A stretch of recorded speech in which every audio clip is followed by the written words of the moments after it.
Record. Oke. Ya. Oke, halo guys. Ketemu lagi dengan saya Putra Badas di channel Padepokan Kailoso. Channel yang rodok los, rapatek rewel, siap itu. Salam amuk biarut, ajermu ambiar mabut. Oke guys, ketemu lagi di acara Ngopi Berantem. Pak Leo, ngobrol ke pikiran bersama dengan teman. Nah guys, kali ini saya ngobrol ke pikiran dengan teman saya. Aslinya dosen saya, tapi karena beliau saya undang ke channel ini, berarti tetap sebutannya teman saya, yaitu Pak Leonard Epafras Chrysostomos. Beliau mengajar di banyak tempat sih guys, tapi yang saya tahu di UGM dan UKDW. Nah, oke, selamat malam Pak Leo. Malam Mas. Ya, oke. Wale, nama aku tuh jenengku di Wale. Iya, yang benar apa Pak? Leonard Chris Yes. Oh, yang pokoknya yang itulah. Nah guys, ini kok momen editing apa ini kok? Yang benar Pak Leonard Chrysostomos Epafras. Oke, betul ya Pak ya? Ya. Oke, siap. Nah, daripada sebelum lupa, Pak Leo, kopinya mana Pak? Oh ya, nih. Oke, Tumbler. Pak. Oke. Oh ya, siap. Salam seruput Pak, diseruput dulu Pak. Oke. Oh, diseruput dulu. Betul. Salam. Oh, seperti ya. Kayak salah satu YouTuber yang terkenal itu juga ya pakai seruput. Oh, dia yang publishnya duluan dia. Salam seruput. Dia dihitung Pak, dihitung 1, 2, 3 itu. Salam seruput 1, 2, 3.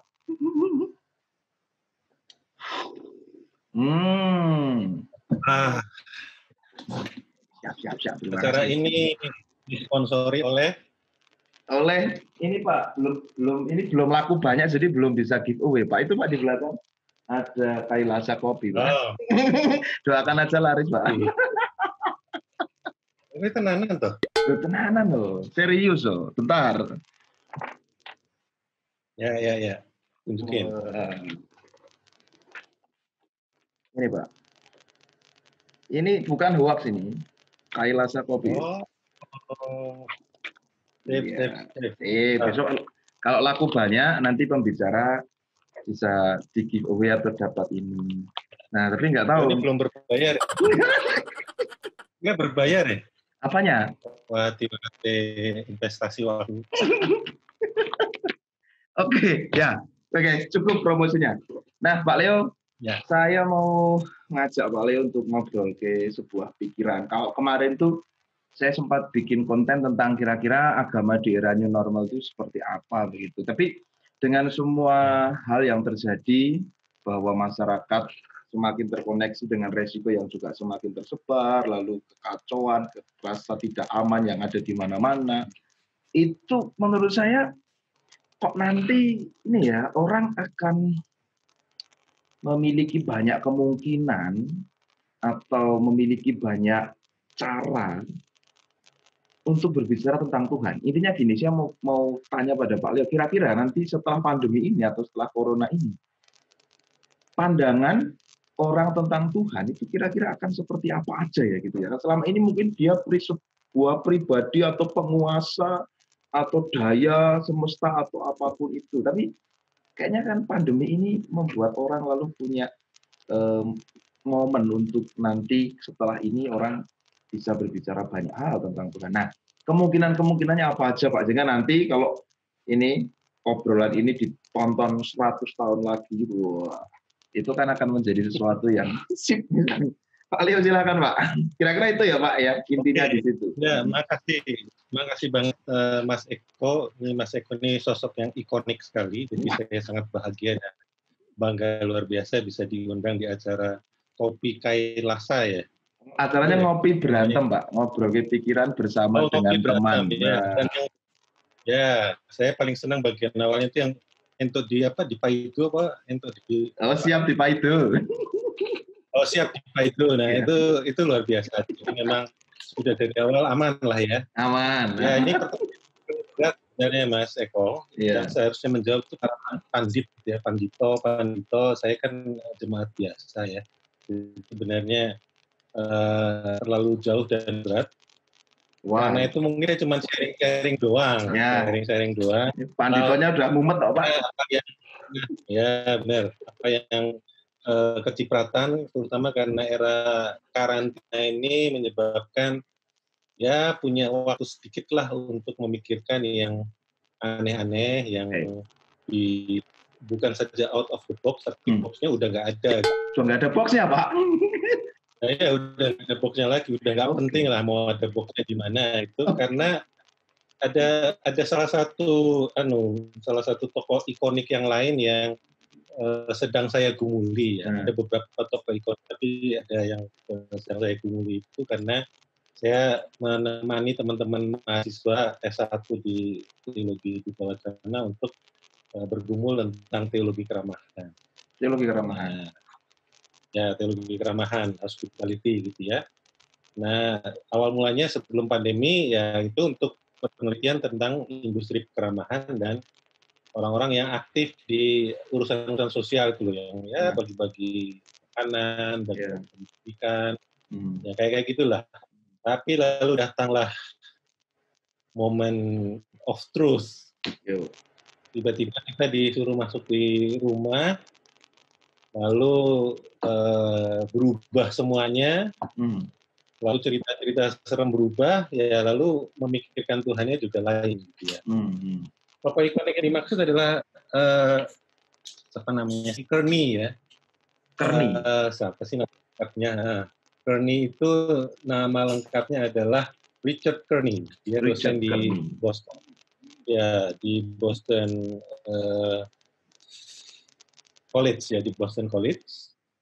Nah, dia menawarkan sebuah cara pandang yang baru, khususnya begini. Pandemi ini merombak banyak hal. Semua yang tradisional tuh udah hancur ya, hancur-hancuran. Sebenarnya mungkin hancur-hancuran tergantung persepsi orang juga. Ada yang merasa justru makin kuat keyakinannya. Itu juga banyak karena menurut penelitian yang terakhir ya ekstremisme dan konservatisme agama juga menguat. Tapi toh ada juga orang yang betul-betul bertanya lebih jauh, dan yang bertanya itu, Mas Eko, bukan saja orang-orang yang beragama. Yang menggumul itu bukan saja orang-orang yang menganggap dirinya punya Tuhan. Satu. Yang kedua, banyaklah. Mungkin saya tidak bisa menyebut satu persatu, tapi pertanyaan tentang Tuhan itu menjadi sangat krusial karena ada orang yang merasa bahwa ini begitu banyaknya Tuhan diomongin, apalagi kan sekarang era viral ya, bukan saja era medsos, tapi era viral. Nah, orang itu merasa bermakna hidupnya kalau dia viral, ya, termasuk acara ini. Bermakna kalau coba kalau yang hadir cuma ya 30, aduh kok kayaknya gagal gitu. Ya, baru merasa hidupnya bermakna kalau yang datang tuh 300. Apalagi kalau subscribe-nya banyak ya, ini makanya selalu mengemis subscribe. Jadi bukan saja, ini catat loh Mas, bukan saja era medsos, tapi era viral. Guys, catat guys. Yang kita ingin dikemas supaya dia jadi viral. Di era viral ini, orang ngomongin Tuhan itu berbusa-busa. Coba periksa aja grup WA. Yang pagi itu paralel grup WA aja yang men-share tentang firman Tuhan, tentang apa, ada berapa ratus. Betul. Saya saja itu ada sekitar 5 atau 6 grup ya. Yang ya memang lain-lain, dan itu memang seringkali sangat menguatkan ya. Tapi di sisi lain itu juga kondisi viral yang mengalami kesusahan di era pandemi ini. Apakah selalu bahwa kata-kata Tuhan yang diucapkan itu menghadirkan Tuhan itu sendiri? Oke, sebentar tadi agak putus Pak. Agak putus tadi untuk teman-teman nanti. Tadi apa? Eranya tidak hanya era medsos tapi era viral, terus banyak sekali di grup-grup WA itu sekarang ini renungan-renungan memang seringkali menguatkan. Tapi bagi orang-orang tertentu yang lagi bergumul hebat, di tengah kata-kata Tuhan yang diviralkan, disebarluaskan itu, mungkin tidak menemukan Tuhan di situ. Nah, ini juga menjadi pergumulan dari tokoh ikonik yang saya sebut tadi itu. Nah, panggilannya Mas Richard ya. Mas Ical, mungkin. Itu dia menawarkan sebuah kondisi baru yang dia sebut dengan anateisme. Nah, ini coba dicatat. Ini istilah apa lagi? Anateisme. Kita tuh kan tahu teisme ya, sudah mainstream. Ya. Kita Ateisme juga tahu. Di era sekarang kita nggak mainstream lagi, maaf. Kita butuh istilah baru, yaitu anateisme. Guys, catat dulu guys dalam pikiranmu. Biasanya kita tuh teisme, ateisme, tapi ini ada anateisme. Ya, kita ada panteisme, ada panenteisme, nah segala macam itu, tapi yang ini yang lagi keren-kerennya, lagi hangat-hangatnya itu anateisme. Anateisme. Dari dua kata ya, anateisme, theos kita tahu ya, theos artinya Tuhan. Ana adalah nungguin ya. Lagi nungguin. Ana tadi apa? Putus lagi. Ana adalah Mbak Ana. Yang kopi Kai Lasa itu yang di pojokan Muntilan itu. Ya, ana itu dari bahasa Yunani artinya sesudah. Jadi ya, after God after God. Kalau orang Amerika ngomongnya after gitu ya. God after God, biar kelihatan sungguhan. Jadi apa Tuhan sudah Tuhan? Nah, kira-kira begini. Ini mau dipotong dulu, Mas? Mau dipotong dulu atau lanjut aja dulu? Saya terlanjur terpukau ya, Pak. Jadi Tuhan setelah Tuhan itu seperti apa, Pak? Saya terlanjur terpukau ya. Ya, jadi kurang lebih Richard Kearney ini konteksnya kan sekularisme di negara-negara barat yang juga dengan batasan tertentu melanda juga tidak negara-negara yang barat itu kan kualifikasi ya, jadi nggak perlu kita tegas.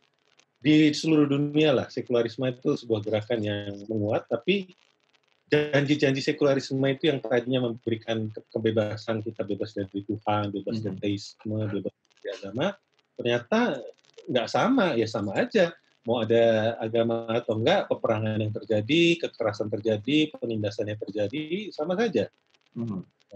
Menimbulkan sebuah pikiran lain, dan kita juga menemukannya orang-orang yang spiritualis, tapi nggak merasa butuh agama, atau bahkan males kalau disebut pakai Tuhan. Ya, kita bisa bilang itu orangnya ateis, tapi ada orang yang tidak menyebut dirinya ateis. Kalau di Amerika itu ada kategori spiritual but not religious. Kalau nggak salah itu ya. Kalau bisa tolong dicek di Google. Nah, orang-orang itu ya ternyata menunjukkan spiritualitas yang luar biasa, cinta pada sesama manusia luar biasa, yang tadinya adalah janji-janji agama. Sementara orang-orang beragama semakin lama semakin menunjukkan tanda-tanda intoleran, mementingkan politik identitas, dan ya itu tadi, di tengah menggebu-gebu kata Tuhan, kok banyak orang tidak merasakan kehadiran kita. Nah, disinilah anateisme coba untuk membingkai cara yang baru. Mau tahu apa kelanjutannya? Nantikan pesan-pesan berikut ini. Bukan dulu, Mas. Komersial dulu. Kayak lasanya ditampilkan dulu, baru nanti balik. Aku malah nggak kepikiran. Guys, silakan diorder kayak rasa kopi kemasan 200 gram dan 500 gram. Ya. Bawa ininya jangan lupa. Di bawah ini. Kontak, di bawah ini. Nomor di bawah. Muncul lagi. Ya. Teng. Wah, Pak Leo idenya keren. Aku nggak kepikiran ya. Jadi kira-kira begitu. Ini saking bersemangatnya sampai mimisan. Pak. Nah, lanjut Pak. Maka dia membutuhkan sebuah kerangka yang baru, yang bisa merangkum pengalaman spiritual beragama, pengalaman bersama Tuhan dalam kerangka beragama, tapi juga bisa memberi jalan kepada model-model yang non-agamis. Nah, Kearney mengatakan God after God itu kalau didefinisikan apa? Dia bilangnya adalah the God who may be. Nah, ini kan rada rawan nih, mulai gawat nih. Di titik ini hati-hati. Jaga iman Anda ya, jangan sampai kepleset nih, karena sudah mulai memasuki wilayah-wilayah ini nih, wilayah zona merah keyakinan Anda. Hati-hati ya. Tuhan yang mungkin. Tuhan yang mungkin. Maybe itu kan ya mungkin bulan Mei, mungkin bulan April. Kapan COVID? Nah itu God who may be. Kapan COVID berakhir? Ya God who may be. Maybe May, maybe July, maybe August, maybe next year. Ya, jadi God who may be itu apa sih kalau menurut Kearney? Ya kurang lebih Allah yang mungkin memberi kemungkinan-kemungkinan. Bahkan pada titik Allah yang mungkin ada, mungkin tidak. Liar nih ya, udah zona merah nih. Udah memasuki zona merah nih, sudah mulai jidat kita udah mulai ditembak sama. Sudah mulai gini loh, ini para pendengarnya udah gini. Nah, udah mulai mikir-mikir, mungkin udah ada berapa nih Mas, tolong dicek berapa yang keluar dari meetingnya. Sudah mulai, ini ternyata penyesat ya. Ya udah, oke deh. Jadi Allah yang memberi kemungkinan-kemungkinan, dan Allah yang melampaui kemungkinan-kemungkinan. Tadi saya memulai tentang grup WA, tentang media sosial yang saat ini orang itu berbusa-busa bicara tentang Tuhan. Percayalah kepada Tuhan, Tuhan Maha Baik, kasih, Tuhan selalu kasih, dan seterusnya, dan seterusnya, dan seterusnya. Tapi di kondisi ini, kita juga mesti tahu ada orang-orang yang, sorry ya, maaf ya, nyun sewu. Kedengaran nggak? Prek. Nah ya, perlu didramatisir, dikasih echo. Prek. Ya, prek cuek itu artinya, Pak. Kenapa? Karena ya terserah mau ada apa enggak, saya ini butuh makan. Bisnis saya hancur. Dalam semalam. Bulan depan nggak tahu bisa kasih gaji ke karyawan apa enggak. Oh itu ketika besok harus tutup, apapun yang terjadi tutup gitu ya? Ya, yang mungkin sudah tidak menemukan Tuhan lagi sekalipun di WA setiap hari dihujani, dibombardir dengan ayat-ayat suci, kata-kata menyemangati, lagu-lagu rohani, nggak kena sama orang itu. Lalu kita bilang, oh berarti Tuhan nggak ada ya? Ya, itu dia kerangka berpikir yang baru dari anateisme. Ketika mungkin kata Tuhan itu muncul di mana-mana, dia malah nggak ada. Tapi ketika kita melakukan, katakanlah contohnya, justru kita mungkin menemukan Tuhan hadir waktu kita menyaksikan orang-orang yang sergap menyediakan makan siang, nasi bungkus, dan tidak peduli dia agamanya apa. Baru bisa, oh ternyata Tuhan itu masih baik. Tuhan masih mencintai orang kita. Tuhan masih mencintai negeri ini. Tuhan masih mencintai dunia ini.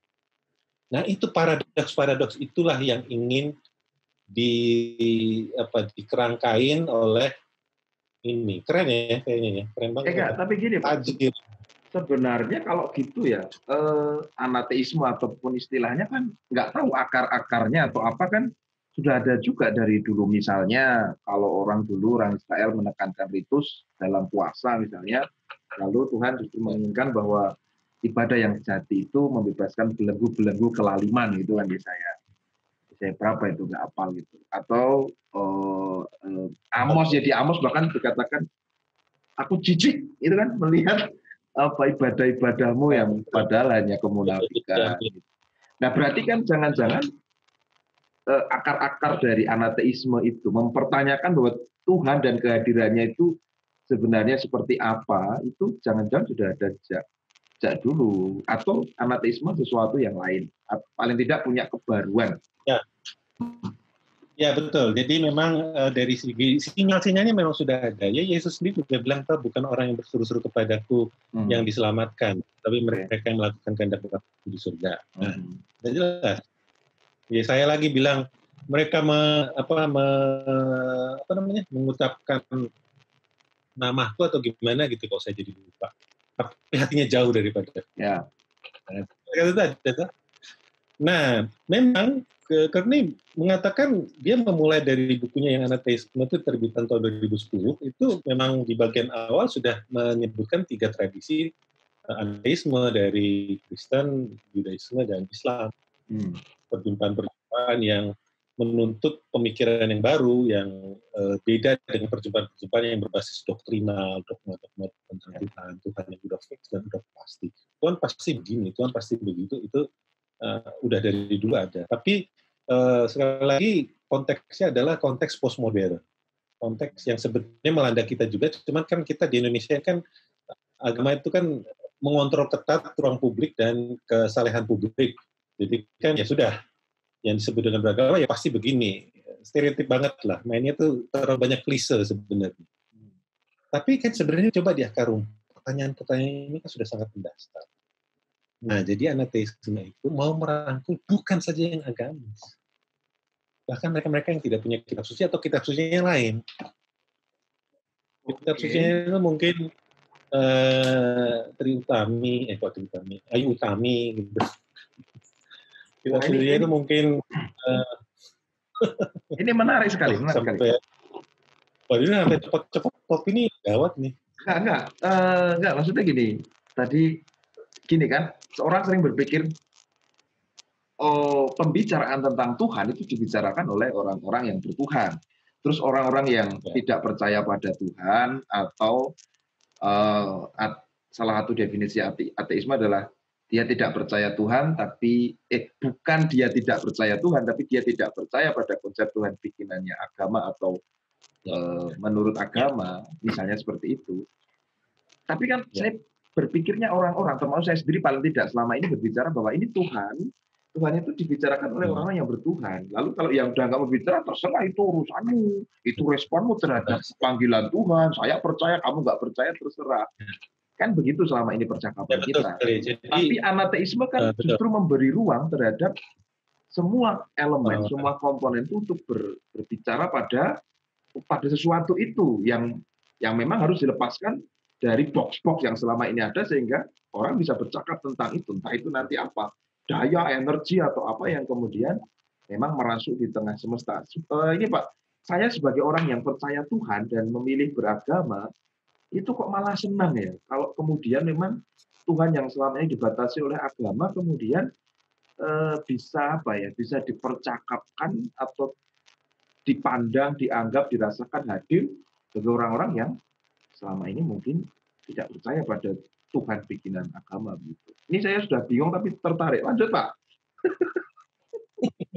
Oke, Mas Eko tahu nama Arthur Rubinstein nggak? Arthur, ini supaya keren ya, Arthur Rubinstein. Aduh, yang tadi nggak dengan dialek Inggris itu saya nggak tahu, apalagi malah sekarang ini. Arthur siapa Pak? Arthur Rubinstein. Oke. Belum pernah dengar ya Pak? Arthur Rubinstein. Belum pernah dengar? Belum pernah Pak. Kok jadul banget. Ya ampun, ini gimana nih? Ketinggalan zaman Bang. Enggak.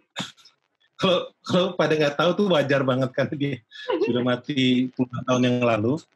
Ya dia salah satu pianis yang sangat terkenal di dunia sana ya, dunia barat. Di Indonesia saya belum pernah tahu orang yang tertarik sama dia dan membicarakan dia. Tapi saya mau bicara, Arthur Rubinstein seorang orang yang berhasil dari dunia seni, pianis yang sangat top banget, keren abis, tajir, dan pokoknya nggak ada yang ngalahin pada zamannya. Ditanya sama seorang wartawan. Setelah ditanya tentang prestasi dan mengapa dia begini dan begitu, lalu ditanya pertanyaan terakhir yang nakal, Arthur, kamu percaya nggak sama Tuhan?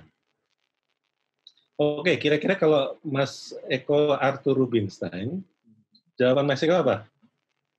Mungkin ya Pilihannya apa? dialah yang membuat saya bisa melakukan semua ini. Wah, kira-kira gitu.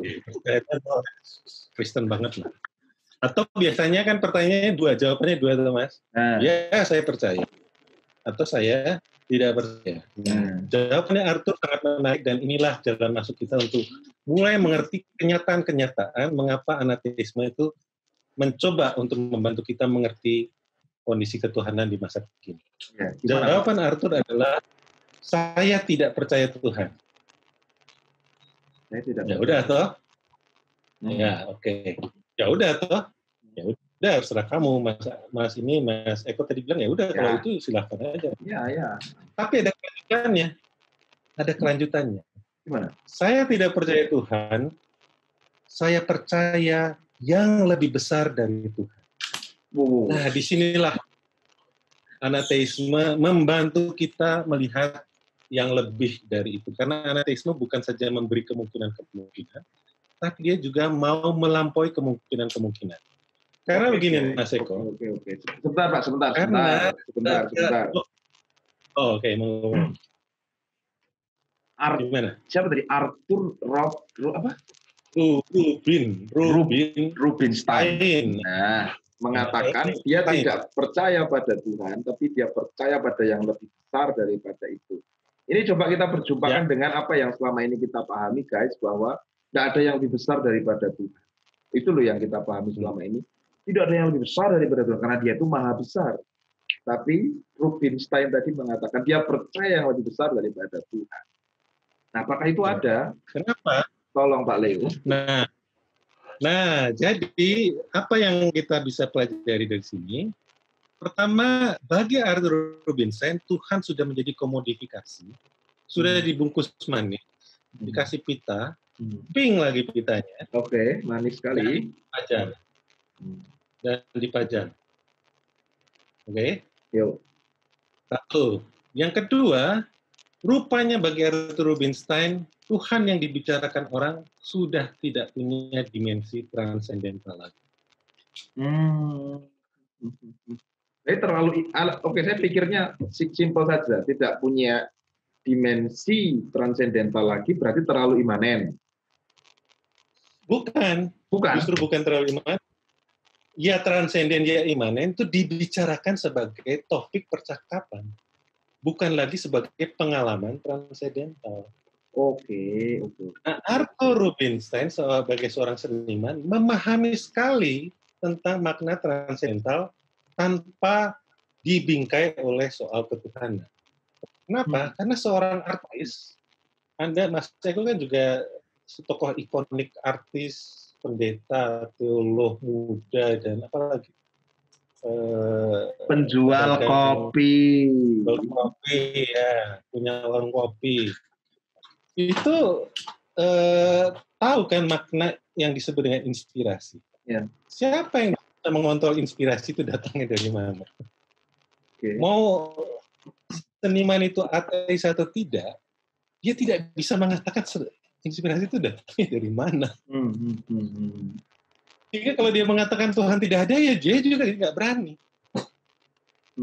Tapi kalau mau bilang Tuhan itu ada dan ini, ya tapi inspirasi saya kok nggak dari situ tuh. Nah, jadi pelajaran yang sangat penting dan kurang lebih itulah yang dimaksud bagaimana anateisme itu membantu kita untuk mengatakan bahwa yang membicarakan Tuhan terus-menerus seperti kata-kata Yesus belum tentu justru memahami Yesus. Ada tokoh yang lain bicara tentang nabi-nabi ya, Abraham Heschel. Itu dia bilang bicara tentang Tuhan tidak sama dengan mengalami Tuhan. Nah itu kritiknya Arthur Rubinstein. Nah tapi Rubinstein tidak meneruskan lagi, dia tidak bicara sampai kepada teologi karena dia toh seniman dan dia tidak merasa itu kompeten dan kita mengenal dia seorang tokoh yang ateis lah. Oke, kembali lagi Pak. Setidaknya itu meneliti kita bahwa sebenarnya di dunia ini ada hal yang jauh lebih dinamis sehingga dan orang-orang mistik tahu itu bahwa bicara Tuhan sebagai kata-kata itu terlalu sempit lah kira-kira begitu. Dan juga kita juga menemukan orang-orang yang spiritualis tapi tidak mau dihubung-hubungkan dengan agama. Oke. Nah, kalau saya berpikirnya malah justru anateisme ini membantu kita untuk masuk ke dalam misteri terdalam pengalaman tentang Tuhan yang dibahasakan oleh orang-orang, misalnya orang Jawa mengatakan Gusti Allah ikui atau Gusti Allah iku tan kena kinaya ngopo. Tidak bisa dibayangkan seperti apa dan bagaimananya. Kalau itu sudah bisa dibicarakan betul berarti pasti bukan Tuhan. Yang di filsafat Chinese atau agama Chinese ya, itu ada juga dikatakan bahwa tahu itu adalah jalan, tapi kalau tahu itu didefinisikan demikian rupa hingga cetok, maka itu pasti bukan tahu lagi.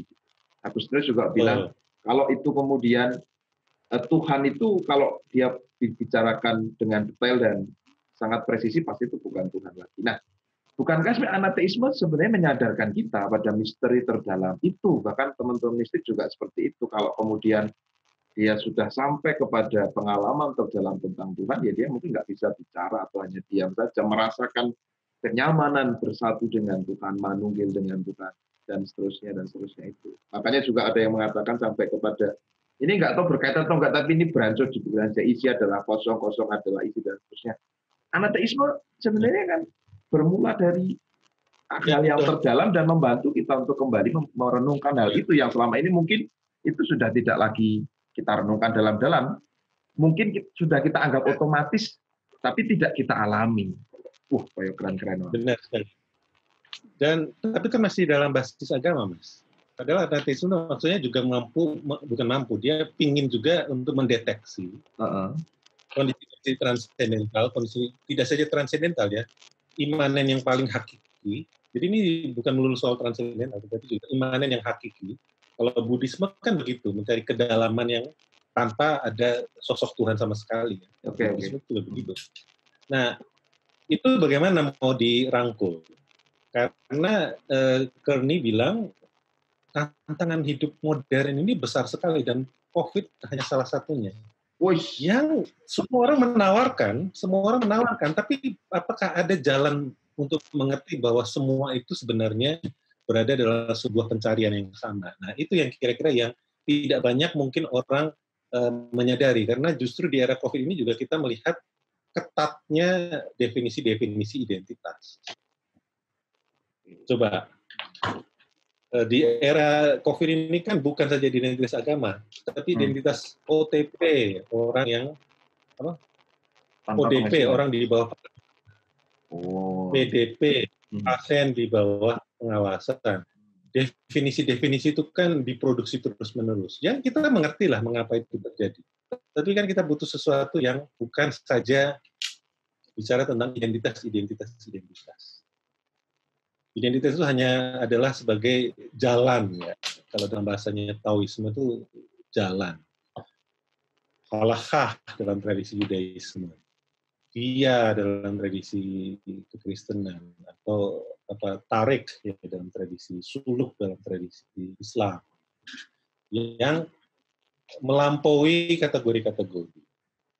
Nah, itu yang sebenarnya ini jalan masuk dalam diskusi tentang anateisme. Tapi karena dia bicara itu dalam kaitan, ini saya teruskan lagi ya, Mas. Karena dia itu bicara tentang keprihatinan masa kini, tentang kekerasan antar agama, kerusakan ekologi, dan sebagainya. Maka lalu di bukunya itu dia juga menyebut tentang momen anateisme, yaitu momen di mana apakah pertanyaan kita tentang ketuhanan, atau begini, apakah ketuhanan kita yang dipahami itu cukup untuk menjadi instrumen menghadapi suatu kondisi. Ya, apakah cukup bilang Allah itu kasih, sementara kita tidak tahu besok mau makan apa enggak. Yang lagi ikonik, saya ngomong ikonik terus ya.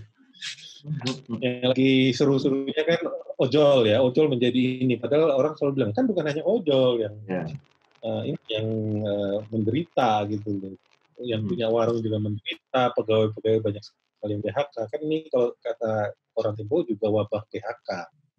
Nah di momen-momen itu tuh gimana aku mau bicara tentang Tuhan atau bicara tentang virtue, kebaikan gitu ya. Nah, lalu ada tawaran tentang 5 momen anateisme. Pertama adalah tentang imajinasi. Ketika kita menghadapi momen-momen yang sangat sulit, kita dituntut untuk memilih A atau B. Pemerintah kita mengalami pilihan-pilihan sulit. Kalau di lockdown, ekonomi mati 5 bulan ke depan dan perekonomian hancur. Kalau dibuka, sudah pasti menyebar. Virusnya tambah menyebar. Nah, di momen itu butuh yang momen pertama dari anateis yang disebut dengan imajinasi. Imajinasi. Ya, karena momen anateisme itu selalu momen taruhan. Kalau orang yang mengatakan pasti begini, pasti A dan pasti B, Tuhan pasti begini, oh ini adalah tanda-tanda akhir zaman, nah itu sudah soal kepastian, maka itu sudah bukan ateistik. Ya. Karena sudah pasti. Ateistik tidak berbicara yang pasti. Dia memaksa kita untuk berimajinasi lagi. Kalau kita bertuhan, maka kita bertanya lagi, Tuhan, apa yang Engkau inginkan atau apa yang harus kami lakukan pada momen ini, momen krisis ini. Kalau yang tidak bertuhan, referensinya bukan Tuhan, tetapi imajinasi baru apa yang perlu dikejar untuk mengatasinya. Jadi di momen-momen krisis butuh imajinasi baru. Karena kita berhadapan dengan orang-orang asing, berhadapan dengan situasi yang asing sama sekali, yang tadinya tidak pernah dialami sebelumnya. Konstruksi yang berubah sama sekali, dan seterusnya, dan seterusnya. Nah, itu kira-kira begitu. Itu ada 5? Itu satu. Nah, ya.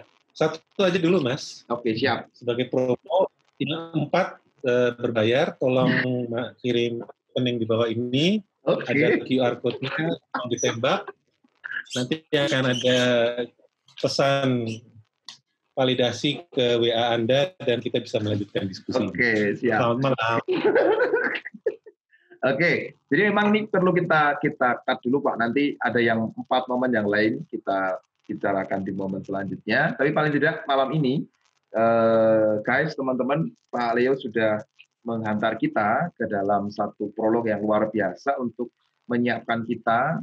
Kalau kamu umat beragama ataupun kamu umat yang umat tidak beragama, kamu mau memilih beragama atau memilih tidak beragama yang menonton video ini, ternyata Pak Leo menawarkan sebuah konsep tentang anateisme. Selama ini kita terpolarisasi antara ateisme atau ateisme, lalu panteisme atau panenteisme. Ada satu hal yang punya perlu kita tahu juga, yaitu anateisme. Tokohnya tadi Richard Kearney. Ya, Richard Kearney. Dan itu menariknya guys, konsep anateisme menghantar kita untuk berbicara tentang Tuhan yang tadi Pak Leo istilahnya bagus sekali, yang tidak lagi pakai box gitu. Bukan lagi out of the box, tapi tidak pakai box, tidak ada boxnya lagi, dan itu merangkul, mewadahi semua orang, semua aliran, siapapun itu, beragama atau tidak beragama, semi beragama atau apapun itu, untuk berbicara secara bebas dengan berbagai macam kemungkinan Tuhan yang mungkin, dengan berbagai macam kemungkinan yang memang, kalau menurut saya sejauh ini memang miliknya Tuhan mau seperti apa. Dan itu kita yang beragama, sebenarnya itu adalah anateisme itu menjadi ruang juga bagi kita untuk memikirkan kembali yang hal dasar tentang Tuhan yang sebenarnya tidak bisa didefinisikan, tidak bisa diatasi dan seterusnya. Tapi anateisme lebih daripada itu. Tidak hanya berbicara dan merangkul atau mengajak, mengantarkan orang-orang beragama dengan konsep yang sudah lama, tapi juga orang-orang yang mengaku tidak beragama sekalipun, dengan semua imajinasi, dengan semua visinya. Anateisme luar biasa, mungkin belum banyak yang bercakap, mungkin di Indonesia mungkin ini masih sangat keren loh ini Pak. Siapa tahu ini Pak Leo orang pertama yang berbicara tentang anateisme secara daring. Enggak. Yang sudah nulis itu Pak Yuas, sudah pernah Oh, menulis. sudah. Tapi di video enggak? Kan duluan Pak Leo. Benar. Oke, itu untuk anateisme. Kira-kira pengantar itu dulu Pak, supaya nanti menimbulkan ketertarikan. Dan ini juga karena fasilitasnya ini gratisan, mungkin sebentar lagi akan terputus. Tapi kira-kira gitu ya. Ada 1-2 kata closing Pak untuk anateisme ini, atau clue untuk pengantar berikutnya Pak, sebelum nanti ini berakhir karena gratisan. dan nanti saya minta dipromot subscribe. Ya. Oke, terima kasih Mas Eko. Jadi ya saya kira ini sebagai sebuah cara berpikir baru ya. Kita tidak harus setuju dan memang ini saya kira ruang ini kan untuk dipaidu. Jadi silakan maidu monggo dan silakan maidu dengan berharkat maupun tidak berharkat. Nah, tapi yang penting ini kita punya kesempatan untuk memberi kerangka baru. Kita tahu ketika COVID ini terjadi, Cina yang memulai, Cina yang komunis, yang orang selalu mencertanya sebagai tidak bertuhan, Cina juga yang berakhir, dan Cina juga menjadi model, dan rupanya sekarang menjadi rujukan juga sebagai cara kita. Nah, hendaknya kita mulai lebih terbuka, lebih rendah hati, tetap dengan keyakinan kita, tetap karena terutama kalau keyakinan itu lahir dari pengalaman bertuhan ya, bukan saja karena warisan orang tua, bukan saja karena menghafal dogma-dogma keagamaan, tetapi kita meyakini sungguh-sungguh, percayalah bahwa di era COVID ini bukan saja kita yang dipanggil untuk menjadi solusi, tetapi orang-orang siapapun dia, bertuhan atau tidak bertuhan, jadi bukan soal beragama atau tidak beragama ya Mas Eko, tapi bertuhan atau tidak bertuhan, itu punya kesempatan yang sama untuk memperbaiki dunia. Saya kira itu aja. Itu Mas Eko, terima kasih banget untuk kesempatannya. Terima kasih buat teman-teman yang bersedia mendengar. Panggilannya apa nih, teman-teman atau sanak saudara? Ya teman-teman atau guys, minta tolong promote, minta tolong di subscribe ini channelnya gitu Pak, belum berakhir. Subscribe dong, nih di bawah ini ya. Ya, kan bunyikan lonceng. Kan tombol belnya. Oke. Oke Pak, salam seruput dulu Pak. Oh iya. Baik, oke. Salam seruput. Oke, terima kasih sekali Pak Leo. Sampai ketemu di obrolan selanjutnya. Kita lanjutkan kembali. Guys, jangan lupa pantengin channel ini dan nantikan Pak Leo kembali mengantar kita pada imajinasi yang baru untuk memasuki kehidupan yang baru. Hore. Terima kasih Pak Leo. Terima kasih. Terima kasih. Stop record.